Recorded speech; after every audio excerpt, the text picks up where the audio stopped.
வணக்கம். நான் உங்கள் அன்பு ஜோதிடர் பிருகு நந்தினாடி ஜோதிடர் பீதாம்பரக்கண்ணன். இன்று என்ன நிகழ்வு பார்க்க போகிறோம்னா, சுக்கிரன் சனி இணைவு. இணைவு என்றாலே யோகம். ஒரு கிரகமும் இன்னொரு கிரகமும் சேர்ந்து இருந்தாலே அதுக்கு பேர் யோகம்னு சொல்லுவாங்க. இந்த சனி பகவான், அதாவது சனி என்ற கிரகத்தினுடைய காரத்துவங்கள் என்னென்ன அமைப்புனா, தொழில்காரகன், உத்தியோகக்காரகன், ஆயுள்காரகன், திருமணத்துக்கு அனுமதிக்காரகன், கர்மக்காரகன் மற்றும் குளிர்ச்சி, நிதானம், நேர்மை, அதாவது பாறை போன்ற கல் போன்ற மனம் கொண்ட அந்த கிரகத்தினுடைய காரத்துவம், தர்ம சிந்தனை, இதெல்லாம் சனி பகவானுடைய காரத்துவங்கள். இப்படிப்பட்ட இருக்கக்கூடிய அந்த சனி என்ற கிரகம் அந்த பண்புகளையெல்லாம் இது தன்னகத்தே வைத்திருக்கிறது. டிஎன்ஏவில் சனி என்ற கிரகத்தினுடைய அந்த கிரகம் எந்த ராசியில் அமர்ந்திருக்கிறதோ அந்த கிரக ராசி டிஎன்ஏவில் செவ்வாயினுடைய எனர்ஜியை தன்னகத்தே பரப்பி கொண்டிருக்கும்னு சொல்லுவாங்க. அதுவும் 100க்கு 100% உண்மைதான். அதனால்தான் செவ்வாய் எந்த கிரகத்தில் உட்காந்துருக்கோ அதன் செவ்வாயினுடைய தன்மையை அந்த ஜாதகர் பெற்றுக்கொண்டிருக்கிறார்னு சொல்லுவோம். அப்படி இருக்கிற அந்த ஜாதகம் அது ஒரு பக்கம் இருக்கட்டும்.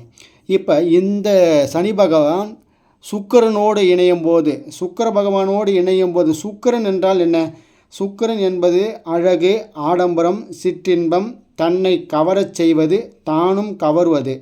அதாவது மற்றவர்களுடன் ஏமாறுவதும் அவர் தான், ஏமாற்றுவதும் அவர் தான். அதாவது நளினமாக, ஒரு பட்டோவர்த்தனமாக, ஒரு பகட்டுத்தனமாக அப்படின்னு சொல்லுவாங்கள்ல, அந்த மாதிரி தன்மைக்கெல்லாம் சுக்கிரன். செல்வத்துக்கு காரகர் சுக்கிரன். இப்படிப்பட்ட, அதாவது கலஸ்தரக்காரகன் சொல்லுவாங்க. ஆணாக இருந்தால் பெண், பெண்ணாக இருந்தால் ஆண். ஆனால் இருவருக்குமே, ஆண் பெண் இருவருக்குமே சுக்கிரன் கலஸ்தரக்காரகன், அதாவது மனைவி, அதாவது சிற்றின்பத்துக்கு காரகன் சொல்லுவாங்க. அதாவது கலைகள் மீது நாட்டம், அனைத்து விதமான கலை, அந்த கலைகள் தன்னகத்தே ஒரு ஜோதிடர் ஒரு ஜாதகர் ஒரு இது பெற்றிருக்கிறாருன்னா ஒரு மனிதன், அது சுக்கிரனுடைய தன்மை இருந்தால் தான் அது கலையே சித்தி ஆகும்.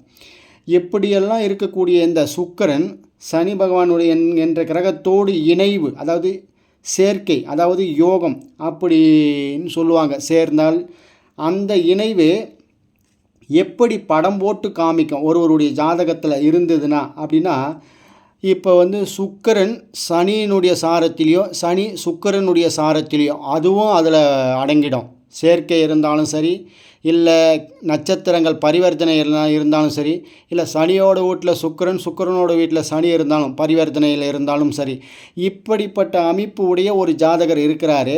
அவர் எந்த மாதிரி தன்மையை இந்த புவி உலகத்தில் அந்த ஜாதகருக்கு ஏற்படும்னா, சனி என்றால் தொழில்காரகர்.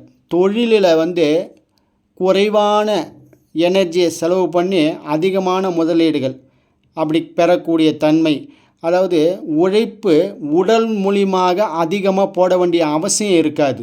ஏன்னா சுக்கிரன் என்றால் எல்லா விதத்திலையும் கொடுத்து வைத்தவர்னு சொல்லுவாங்க. அந்த சுக்கிரனோட நட்சத்திரத்தில் சனி பகவான் இருக்கும்பொழுதோ, இல்லை சனியோட சேர்க்கை பெறும்பொழுதோ, மிக எளிமையாக அறிவை பயன்படுத்தி தன்னுடைய உடல் வலிமை குறைவான முதலீடு போட்டு அதிகமான செல்வத்தை, அதிகமான லாபத்தை, அதிகமான இவர் வாழ்வதற்காக இன்னொரு ஜீவனை இந்த புவி உலகத்தில் படைச்சிருப்பாங்க. அப்படி தான் இந்த ஜாதகர் காணப்படுவார். இவர் அவருடைய பெற்றோர் மூலியமாக குழந்தைகள் இருக்கும், இல்லைன்னா அடுத்தது கணவன் மூலியமாக அந்த ஜீவன் வாழும், இல்லை அடுத்தது பிள்ளைகள் மூலியமாக.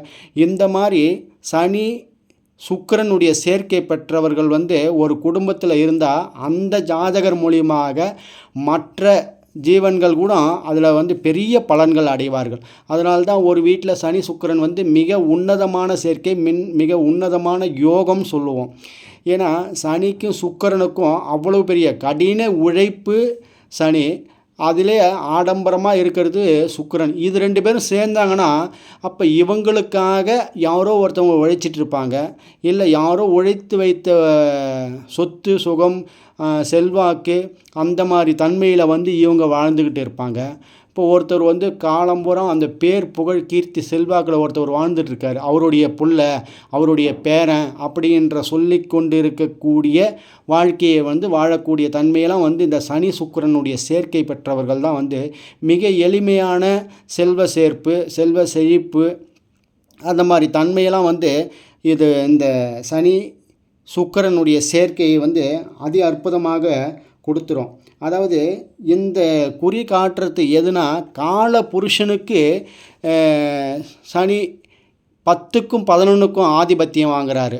காலபுருஷ தத்துவத்தின்படி கர்ம வினை தொழில்காரகன் லாபஸ்தானத்துக்கு காரகன். அவர் போயிட்டு கால புருஷனுக்கு 2க்கும் 7க்கும் ஆதிபத்தியம் பெறக்கூடிய சுக்கிரனோட சேர்க்கை பெறும்போது அதனுடைய பலன்கள் தான் வந்து அந்த ஜாதகருக்கே ஏற்படும். அந்த ஜாதகருக்கு மேலும் இருக்கக்கூடிய 7 கிரகங்களுடைய தன்மைக்கு ஏற்றாற்போல் அது மாறுபடும். இப்போ சுக்கிரன் சனி சேர்க்கை இருந்ததுன்னா எப்பொழுதும் நாம் சொன்ன பலன்கள் வந்து 100% கண்டிப்பாக இருக்கும். அதில் வந்து விகிதாச்சாரத்தில் அமையும்.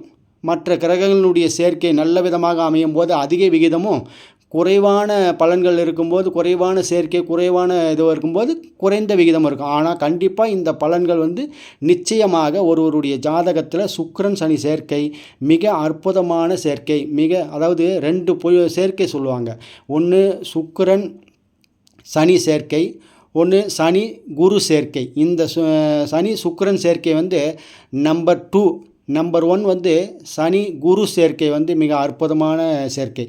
இந்த சனி சுக்கிரன் சேர்க்கை ஒருவருடைய ஜாதகத்தில் இருந்தால் அவர் வந்து நீண்ட ஆயுள். ஏன்னா சுக்கிரன் என்பவர் அசுர குரு. அவர் தான் சஞ்சீவி மந்திரத்தை தன்னகத்தே வைத்து கொண்டிருப்பவர். இறைவன் ஈசனிடம் வந்து பெற்றுக்கொண்ட அந்த வரத்தை வேறு யாருக்கும் அவர் ஈசன் தந்ததாக வந்து புராண வரலாறுகள் இல்லை. இவருக்கு மட்டுமே தந்ததுனால இந்த சுக்கிரன் சனி ஆயுள்காரகனோடு சேரும்பொழுது நீண்ட ஆயுளும் நிறைந்த செல்வமும், அதாவது தடையற்ற புகழும் இந்த செல்வம் இந்த ஜாதகருக்கு கிடைக்கும்ன்றதுல எந்த சந்தேகமும் கிடையாது. யாருடைய ஜாதகத்தில் எப்படிப்பட்ட அமைப்பில் இருந்தாலும் அவங்க இந்த வீடியோவை பார்த்துட்டு இருக்கிறவங்க கேட்டுட்டு இருக்கிறவங்க யாராக இருந்தாலும் உங்களுக்கு சுக்கிரன் சனி சேர்க்கை இருக்கா, இப்பொழுது இல்லைனாலும் எப்பொழுதாவது ஒரு காலத்தில் நீங்கள் வந்து கண்டிப்பாக ஒரு உச்சத்தை தொடுவீர்கள். அதனால தான் சுக்கிரன் பூசத்தில் இருந்தாலோ அல்லது அனுஷத்தில் இருந்தாலோ அல்லது உத்திராட்டாதி நட்சத்திரத்தில் இருந்தாலோ கண்டிப்பாக அவர் ஒரு காலத்தில் கண்டிப்பாக அதாவது நிதானமாக தடக்கூடிய சனி பகவான்னா நிதானம். ஏன்னா சூரியன் மையப்புள்ளியில், அதாவது தொலைதூரத்தில் இருக்கக்கூடிய சனி பகவான் தொலைதூர அமைப்பில் தான் அவர் வந்து பலனே தருவார். உடனடியாக எந்த ஒரு பலனும் சனி பகவான்கிட்ட எதிர்பார்க்கவே முடியாது. சனி என்ற கிரகத்தினுடைய தன்மையே அதுதான். பிரபஞ்சத்திலே அதுதான். ஒரு ராசி தொடங்குறது எது, வேகமாக பலனை தரக்கூடியது எதுனா செவ்வாய் தான். அதற்கு ஆப்போசிட்டு தான் வந்து சனி. அதுலேயும் பாருங்கள் 10, 11க்கு ஆதிபத்தியம் படுறார். அப்படின்னா ராசி கட்டத்திலே 10வது இடத்துலையும் 11வது இடத்துலையும் தான் இருக்கார். அந்த மாதிரி இருக்கக்கூடியவர் வந்து நிதானமாக தான் தருவார். சுக்கிரன் என்றால் காலபுருஷ தத்துவத்தையும் 2க்கு 7க்கு ஆதிபத்தியம் பெறுவதனால இந்த 2, 7, 10, 11 இந்த 2, 7, 10, 11னுடைய சேர்க்கை தான் மிகச்சிறந்த செல்வம். கோடீஸ்வரர் யோகம். கோடீஸ்வரர் யோகம்னா அந்த பணத்தை மட்டுமே வச்சுக்கிட்டு செலவு பண்ணுறது மட்டும் கிடையாதுங்க. எந்த ஒரு இன்னலிலையும் எந்த ஒரு சூழ்நிலையிலையும் எந்த ஒரு போராட்டத்தையும் சமாளித்து மிக முகமலர்ச்சியோடு உள்ளமும் சுத்தமாக உடலும் சுத்தமாக எப்பொழுதும் பட்டவர்த்தனமாக எப்பொழுதும் பகட்டாக எப்பொழுதும் சந்தோஷமாக இருக்கக்கூடிய தன்மையை இந்த 2, 7, 10, 11 அதாவது காலபுருஷனுக்கு சுக்கிரன் 2, 7, 10, 11 சனி பகவான் இந்த அமைப்பு ஒன்று சேரும்பொழுது அதி அற்புதமாக. இப்போ ஜோதிடத்தினுடைய ப்ரிடிக்ஷன் பலனே வந்து இந்த அமைப்பு காலபுருஷ தத்துவத்தின்படி எடுக்கப்படும் போது மிக துல்லியமாக 100% நீங்கள் யாரோடைய ஜாதகத்தை வேணாலும் எப்படி வேணாலும் எடுத்து பாருங்கள். பல கிரகங்கள் வந்து போராட்டமான சேர்க்கையில் இருந்தாலும் சில கிரகங்கள் வந்து மிக எளிமையாக சேர்ந்து இந்த மாதிரி சுக்கிரன் சனி சேர்க்கையெல்லாம் இருந்ததுன்னா அந்த ஜாதகர் வந்து கழுவுற மீனில் நழுவுற மீன் சொல்லுவாங்கள்ல, ஒரு அந்த மாதிரி வழுக்கி கொண்டு வாழ்க்கையினுடைய வளத்தை, செல்வத்தை, புகழை அடையக்கூடிய ஜாதகராக காணப்படுவார். இது உங்களுக்கு இந்த வீடியோ உங்களுக்கு பிடிச்சிருக்கும் பட்சத்தில் லைக் பண்ணுங்கள், ஷேர் பண்ணுங்கள். இந்த மாதிரி அடுத்தடுத்த நிகழ்வில் அடுத்தடுத்த சேர்க்கையினுடைய வீடியோக்கள் நீங்கள் வந்து கேட்பீர்கள். இதை உங்கள் நண்பர்களுக்கு அனுப்பிவிடுங்கள். நமது நேயர்கள் நாட்டில் ஓடும் நீரோடை போல பிரபஞ்சத்திற்கு நற்காரியங்கள் செய்து நற்பலன்களை பெற்று இறைவனுடைய ஆசையை பெற்று வாழுங்கள். மீண்டும் ஒரு ஜாதக ஆய்வோடு சந்திக்கலாம். நன்றி, வணக்கம்.